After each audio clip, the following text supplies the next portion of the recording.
Hello mga engineers! Nandito ngayon tayo sa pang-apat, the fourth problem natin sa ating word problems involving exponential functions.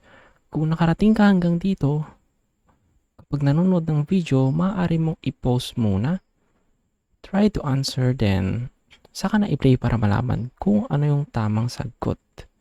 Okay? May mga line, burahin muna natin. Ituloy na natin yan. The population in Kings County, New York, has demonstrated an average decrease of 0.45 over several years. Ano pong sabi sa unang sentence? Meron daw isang county at meron siyang population. Okay? Yung population na yun daw ay nakaka-experience ng average decrease na 0.45%. Since decrease siya, positive o negative? Negative siya. Negative rate. Okay? I-denote natin yan as yung rate. Ngayon, basahin natin. The population in 1997 was ito raw. Okay. Ilagay natin dito yung year. 1997. Ang population daw ay 2,240,384. Okay.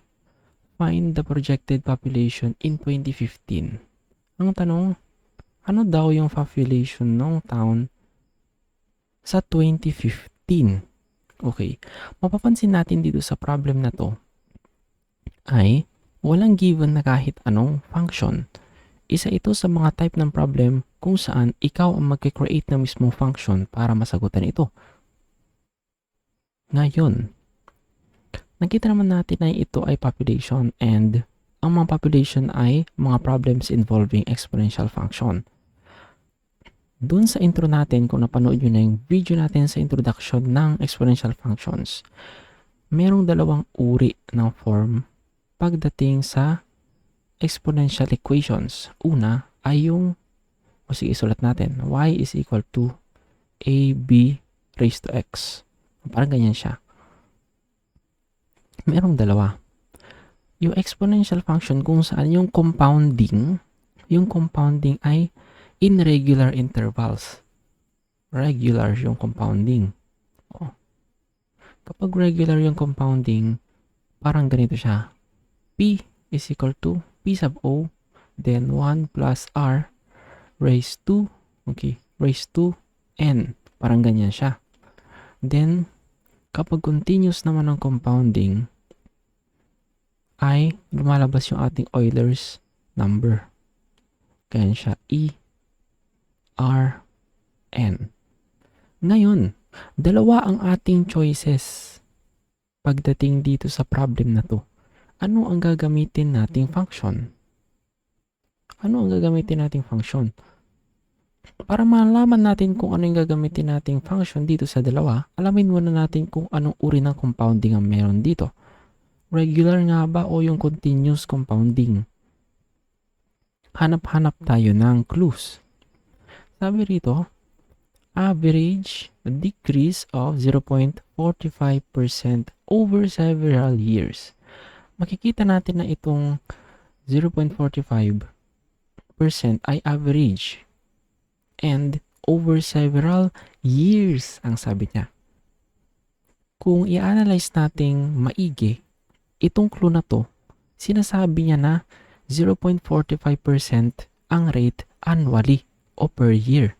Meaning, ang ating period ay per year since ang period natin ay discrete na certain amount of interval, hindi siya continuous, ito ay papasok sa ating regular interval na uri ng compounding.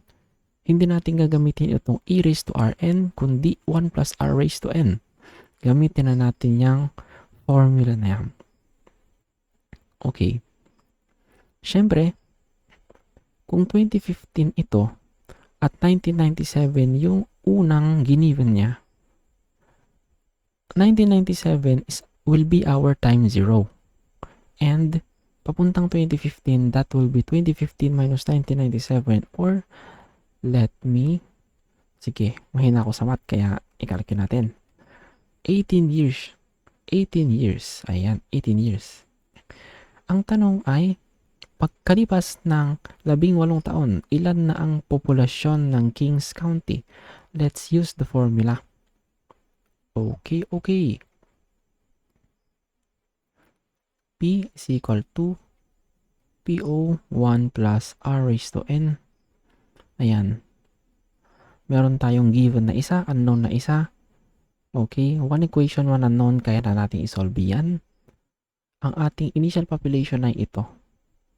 Okay, that's 2,240,384. Then, 1 plus, ang ating rate ay negative 0.45. I-over na lang natin ang 100. Raised to 18 years. Ayan, i-calculate natin siya. That would be 2,240,384 times 1 plus negative 0.20 sa unahan, 45 raised to 18. Ang makukuha nating sagot ay 26,560,90. Okay, saan yun? That would be 2,065,691. Ang sagot natin dyan ay D. Ganun lang siya. Kadali. Kailangan lang dahan-dahang magbasa, i-underline yung mga given, then ayun, i-analyze ng mabuti ang tanong. For more examples, proceed tayo sa next video. Thank you sa panonood.